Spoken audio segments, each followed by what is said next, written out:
Hi guys, another day, another unboxing, and today we're doing something quite different from what we did earlier this week. So, I got so thirsty I actually started drinking my drink instead. I just put together some coconut rum and Coke to see if it worked, and it's actually not too bad. Yeah, quite nice.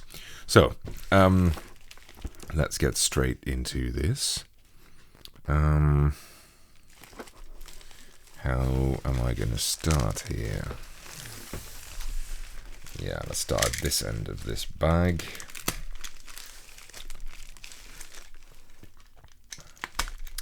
It was a bit of a slow start at the beginning of the year, but it's picking up a bit now. Some more keyboards incoming, some more stuff to do. So, yeah, should be good. I also have a few projects that should come out near the middle of the year, and they are much bigger projects, but they got delayed by the creator several times. But I have very good hopes for them. Anyway, first, the order today. There you go. Go away.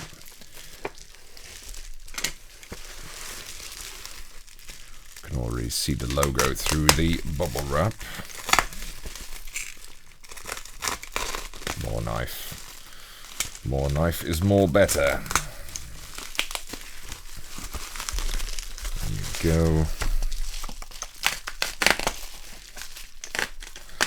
go. Some people use bayonets or swords or even just really sharp knives or whatnot, but I just really love utility knives. They're so sharp and so easy. They just cut through anything.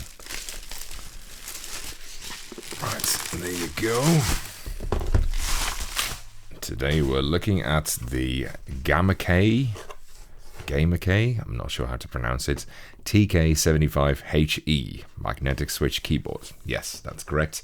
This is another magnetic or contactless keyboard, and there is actually a bit of a story behind this.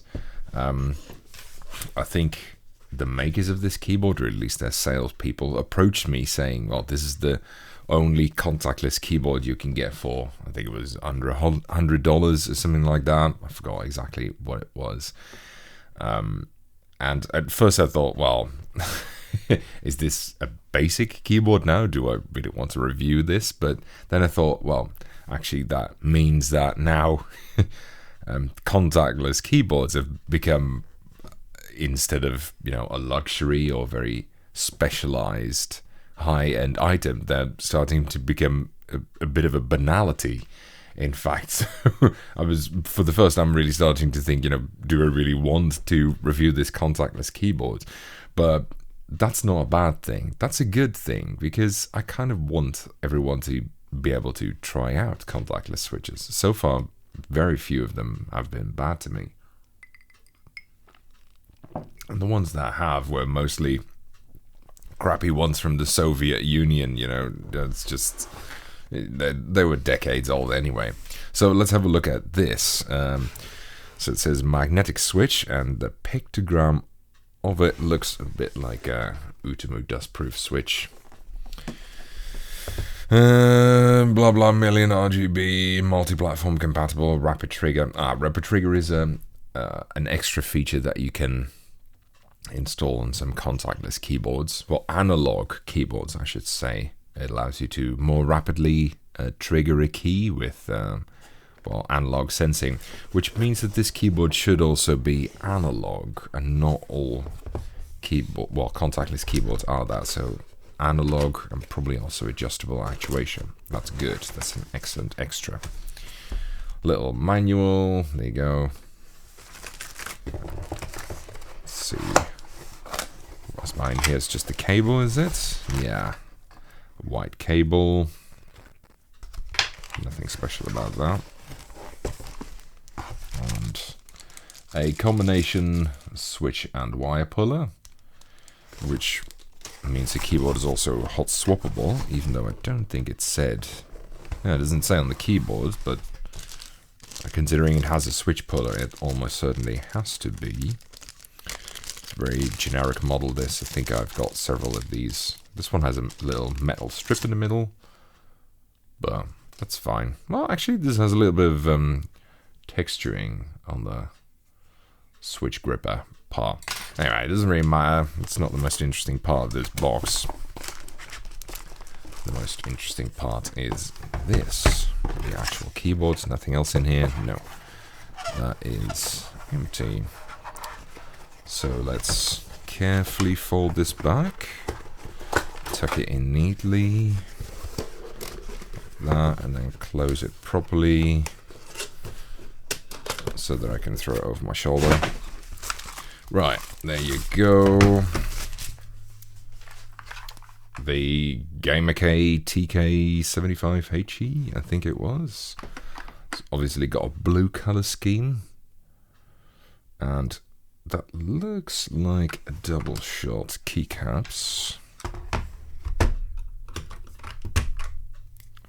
And they are the font. This is very reminiscent of Cherry, so this is probably GMK or GMK-like. Yeah, don't know which of the two. Difficult to say, but they look pretty good. It's got a knob here, and interesting. Yeah, I was going to say that looks like it's got a cover on it. Wow, this looks incredibly much like, what was it called? The Keydis. This looks like a Keydis keyboard. I reviewed something that looks virtually identical to this, especially the volume knob. I can't remember now, because I've been reviewing too many keyboards that start off with a K recently, whether they had a contactless one as well. But if they do, then this is enough to make me think that this is just a rebrand of that. I'll have to look into it. So the switches have got a navy slide around a kind of transparent brown top housing and a navy blue bottom housing. Look at that. I don't know if you can see it on the camera. They look really weird. And does it say who they are by? Well, it's just labeled Gamakay. So, not entirely sure who made them.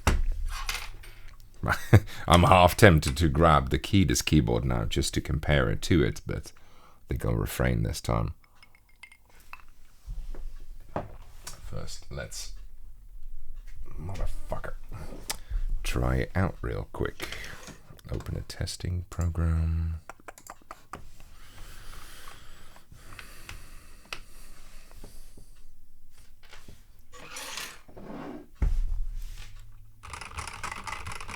Yeah, that's fair.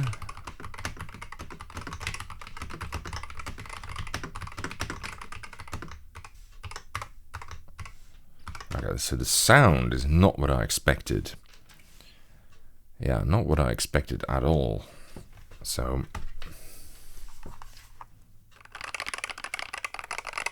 this keyboard is loud. Many modern keyboards are pretty quiet. They tend to include all kinds of foam and whatnot to dampen the sound. And just listen to that. I did not expect that. Oh. Excuse me. Whew. Speaking of loud.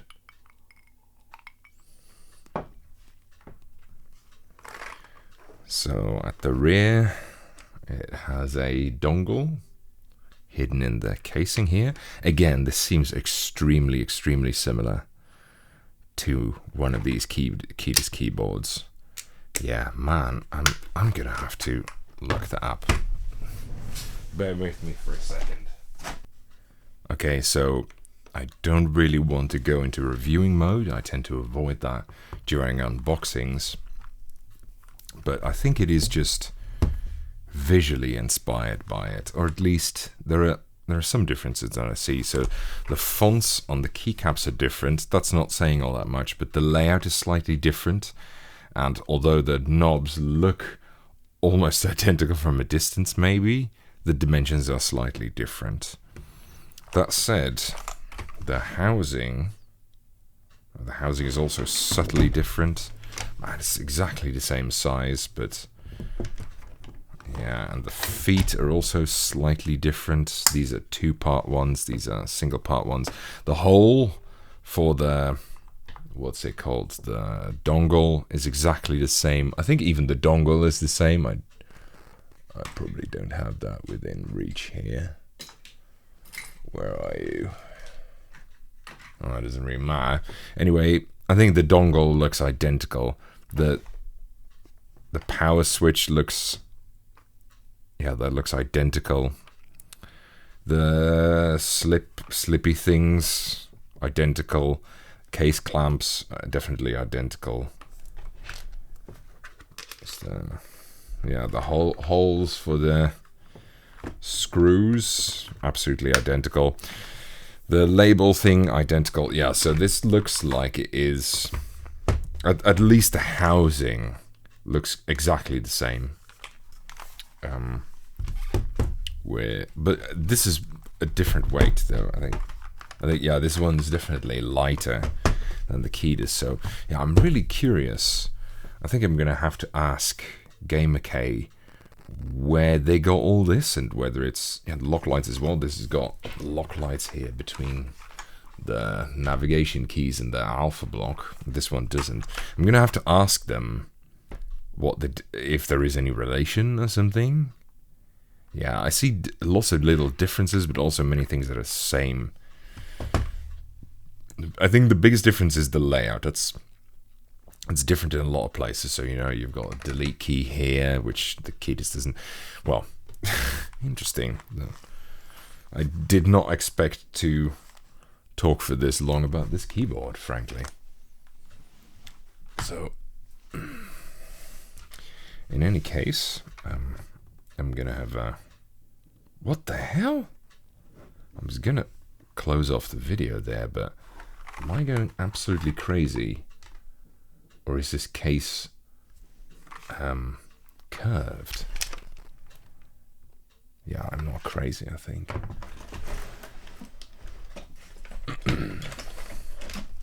Just find a ruler. Yeah, that case definitely looks like it's bent somehow. Yeah. Wow, bizarre. I don't know if you can tell that from a distance. Don't know if that's intentional or not. Anyway, yeah, I think I've been waffling on for long enough now. Thank you for watching, and it will probably be a few weeks until I can get to this. But that's fine. We'll see when it comes out. And in the meantime, take care, guys.